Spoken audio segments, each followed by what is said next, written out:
Milton Friedman actually lives through the Great Depression. He's in college when it hits, and he's in college, it's 1928 to 1932, and he's aware of the Depression, and he's deciding, should I study mathematics or should I study economics? And he's had some good economics teachers, but it's really the context. It's looking around at the slow, dissolving of economic prosperity. So he decides to go to Chicago. He decides to study economics. And what's really interesting is that the Great Depression is so unexpected, it's unpredicted, it's unprecedented, and economists are really struggling to know how to respond to it. And so he's going to arrive at the University of Chicago when the field is struggling to know what to do. So he's in this kind of really open space where the institutional economics of the 1920s has failed to predict, which was focused on business cycles. This is the irony. Their big thing was charting and understanding business cycles. And then we have the biggest business cycle of all time, and they haven't seen it coming, and they don't have a good explanation for it. And what he will get at Chicago is the remnants of a monetary understanding of the economy. And so his teachers, they don't know exactly what's going on, but they look first to the banking crisis. They look first to the in 1933, it's, bank runs, failures of, maybe it's up to a third of American banks. It's huge. Thousands of banks are failing per week. So they're focused on that. So that's the first kind of imprint he will have. The Great Depression has something to do with a banking system. The second imprint he will have is that all of his professors are profoundly concerned about the social crisis. They want relief programs. They want them now. They want bank regulation and financial reform. They're very active. This is not laissez-faire by any stretch of the imagination. So Friedman has that imprinting. And then he gets there in 32, 36, 37, the ideas of John Maynard Keynes from Britain, which has a different explanation. Keynes has a different explanation of the Great Depression, will kind of make landfall in American economics and be very profoundly influential on most American economists. But Friedman it's too late for Friedman. He already has a different perspective. So Keynesianism unfolds. I can say more about that. But it basically leads to more active federal government participation in the economy.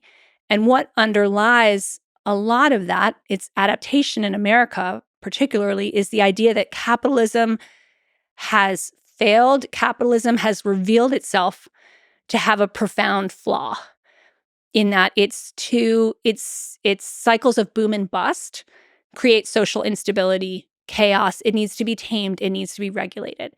And so that becomes the kind of baseline of politics in the United States, the understanding of the New Deal, the understanding of the Democratic Party, even to some extent the understanding of the Republican Party. And Friedman never quite sure about that. He has a hunch that there's something else going on, and he does not buy that capitalism has sort of ground to a halt, or the other idea is that capitalism has gone through some sort of phase transition.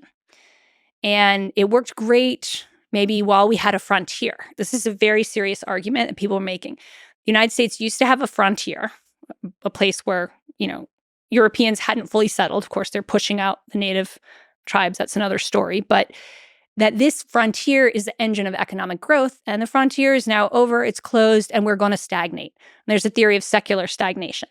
And so to deal with secular stagnation, we're just going to have a more active state.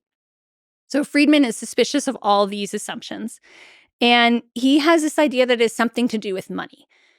Money is somehow important. And so it joins together with Anna Schwartz, who is an economist. She doesn't at this time hold a PhD.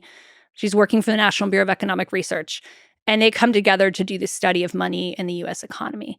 And it takes them 12 years to write the book. And they're releasing their ideas and they're arguing. And Friedman is writing papers, giving talks, saying money's really important. And nobody's really believing him. He's a crank. He's at Chicago. He's out, Chicago's a well-known university, but he's sort of considered a crank. And then in 1963, he and Anna Schwartz published this book, and it's, 800 pages.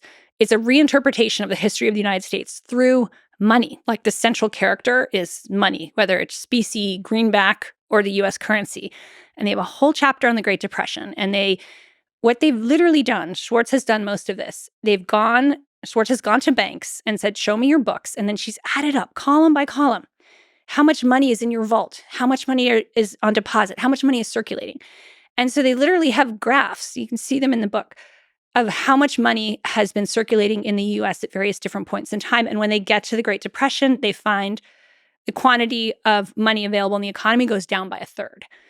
And in some ways, this is completely obvious because so many banks have failed. And we don't have any type of bank insurance at that point. So if your bank goes under, your savings are there, the money essentially vanishes.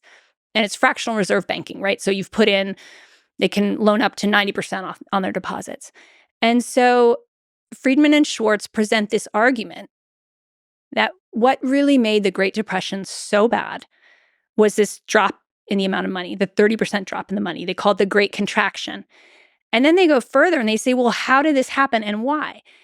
And they pinpoint the Federal Reserve, which is a fairly new institution at that time. And they say, what did the Federal Reserve do? The lender of last resort. What did it do in the face of what they're depicting as a massive, unprecedented liquidity crisis? And they find it's not really doing much. And they really dig into the details and they find that the Federal Reserve has gone through a sort of personnel change, and some of the key leaders in the 1920s, Benjamin Strong is one of them. He's now deceased. And the dominance of the New York Federal Reserve, which in their telling, is global, it's interconnected, it's seen a lot of financial things come and go. And they believe that the New York Fed had the understanding to recognize this is a liquidity crisis. We should be very generous. We should support all the banks. Their influence has diminished for the kind of banks that are more, they don't say like the Rubes and the Hicks, but it basically is. It's like the people in charge don't know what they're doing. And so the Fed pursues this kind of policy of masterly inactivity. They don't see it as their problem. They don't do much. There's an enormous liquidity crisis. And that's their version of what the Great Depression is all about, that it's a financial system meltdown, it's a liquidity crisis, and that it in some ways, well, in many ways, they argue, very strong counterfactual argument, the Federal Reserve could have prevented it, and it did not. And so it becomes then an institutional failure and a political failure, not a failure of capitalism as a system. And so this book comes out, it's a blockbuster, and even those economists who've been like, Friedman is a crank, I don't buy it, are like, Friedman and Schwartz are onto something. Milton Friedman, Anna Schwartz are onto something. And so that really changes the game. And this is also one of his most influential contributions because Friedman and Schwartz becomes the playbook for the Federal Reserve. And we have lived through this, right? In the financial crisis, the Federal Reserve is ready to loan. COVID, the Federal Reserve does all kinds of new things because no Federal Reserve chair wants to be in Friedman and Schwartz 2.0 that somebody writes, or they're the bad guy who let the economy melt down.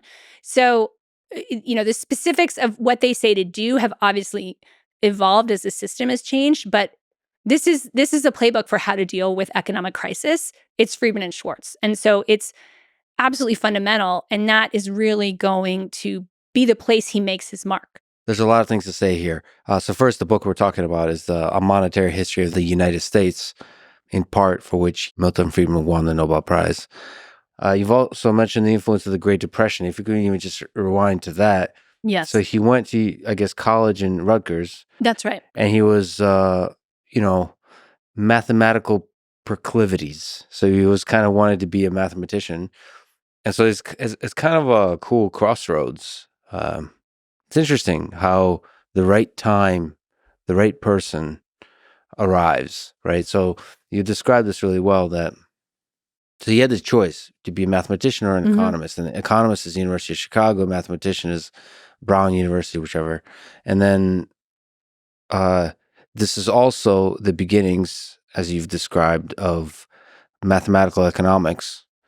So he fits in nicely into this using, I think you said the number of equations started going up per paper, which is a really nice way to put it. So really the right person at the right time. to try to solve this puzzle of the economy melting down. It's so interesting. Just one human.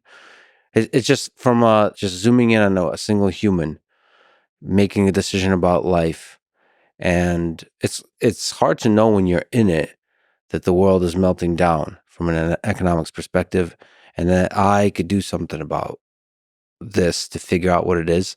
And also, I'm going to reject the mainstream narrative about Yeah. why this happened. Yeah. So the other piece of the puzzle, when he goes to Rutgers, he thinks he'll be an actuary. So Milton Friedman's family, his parents are immigrants, Jewish immigrants from Eastern Europe.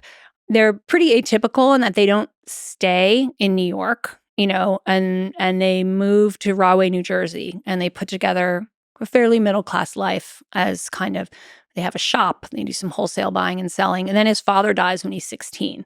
His life becomes more precarious. But it's never as precarious as he makes it out to be. He's got 3 older sisters. They earn a good living. Incidentally, they all have better grades in high school than he does, but he's the one that goes to college.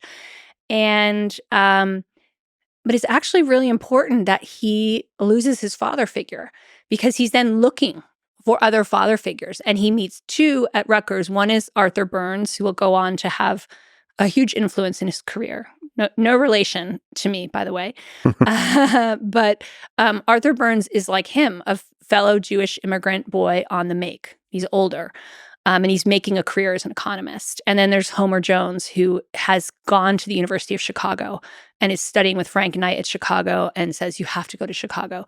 So he has these 2 mentors. And Burns in particular suggests, oh, I could be an economist. That could be my career path. The idea to be an actuary for an insurance company, I'm not sure where he got that idea, but he just thought that was something he could do as someone who was good at math. And so the college really opens the perspective, opens the door. And then I think it's really key that, he doesn't get an explanation that he buys for the Great Depression. So then he's looking for one. And the math part is really interesting aspect of his career. Now, he actually comes to Chicago to study with the mathematical economist, Henry Schultz. But he gets there and he thinks Schultz is kind of dumb. He really does. Yeah. He's incredibly arrogant, and he just thinks this guy's not that smart. And it seems that, Schultz did some really important work in the early stages of mathematical economics, but a lot of the oral histories about him are like, yeah, he wasn't that bright. So Friedman's maybe onto something. Yep. So he falls into the set of students who are really enthralled with his other professor, Frank Knight. And Frank Knight is against math and economics. Frank Knight is like, a neoclassical economist, but not a mathematical economist. He's an old school liberal. He's really concerned about liberal democracy, economic liberalism. And Friedman is very deeply influenced by Knight. And he continues to pursue mathematical economics, though. He'll go, for part of his graduate career, he goes to Columbia University, where he actually gets his PhD from, and he works with a mathematical economist there. And so he comes out trained in what will eventually be econometrics, statistics and economics. His early publications are in statistics, but it's not really where his intellectual heart and soul are. And eventually he will turn very profoundly against mathematics in economics and become a sort of heterodox strain throughout 20th century economics that says simple models are better. We need to work off empirical data, not construct elegant models, and becomes really sort of countercultural within economics in that way. And the test of a good model is it should actually predict stuff that happens. It should predict stuff that happened. It should tie back to what's going on.